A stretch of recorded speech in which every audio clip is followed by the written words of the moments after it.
Hola,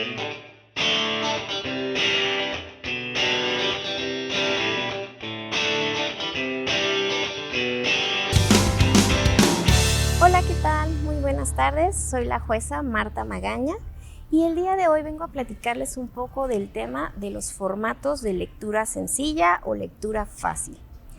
Estos surgen de la obligación que tenemos como Estado constitucional de dar un verdadero acceso a la justicia. Entonces pudiéramos decir que se fundan en el artículo 17 constitucional.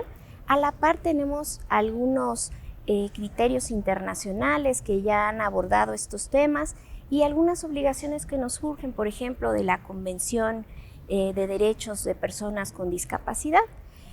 Recordamos que ahí más o menos en el artículo número 12 nos habla de que tenemos que dar una sentencia, nos habla de un formato de lectura sencilla con palabras adecuadas para la persona a quien va dirigida.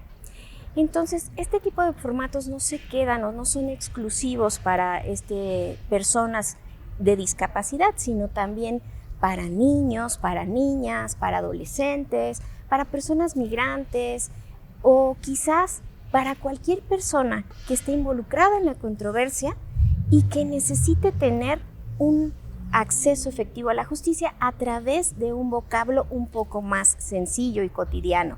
Esto es, cualquier persona que no tenga conocimientos en derecho, pero que no tenga la obligación de tenerlos. Sin embargo, forma parte de la controversia. Estos formatos de lectura sencilla lo hacemos atendiendo al caso concreto.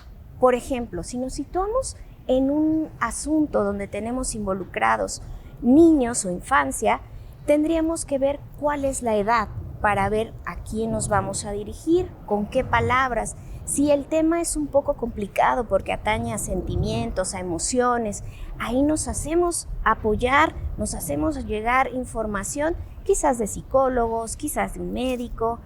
En otro supuesto, tratándose igual de infancias y sobre una misma base de edad, podemos tener un acceso a derechos como por ejemplo a internet o derechos a protección de un parque. Ahí sería completamente distinto, no necesitaríamos un psicólogo, pero quizás tendríamos que hacer un ajuste en las palabras para que fuera un poco más entendible hacia ellos. Entonces, como vemos, cada caso es distinto. Tratándose quizás de una persona migrante, bueno, pues aunque sea mayor de edad y quizás haya estudiado o tenga alguna profesión, pues no por eso conoce las reglas o los términos jurídicos que se utilizan en México. Entonces es necesario que se haga a la par de la sentencia formal, y esto es muy importante destacarlo. La sentencia con las formalidades como la conocemos siempre está vigente. Lo que hacemos es un anexo con ese formato. Entonces en ese caso podríamos hacernos un anexo con una explicación sencilla, una síntesis de lo que aconteció.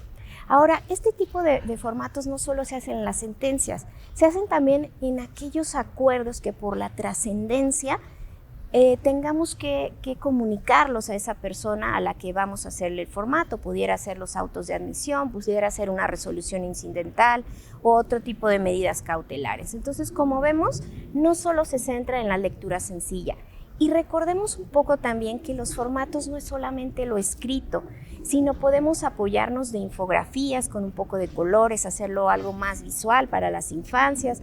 Podemos hacer una carta normal, podemos decirlo así, en solo una hoja, con el contenido necesario para que se haga llegar la idea de la determinación final. Y también podemos tener otro tipo de formatos como un video, como un lenguaje de señas.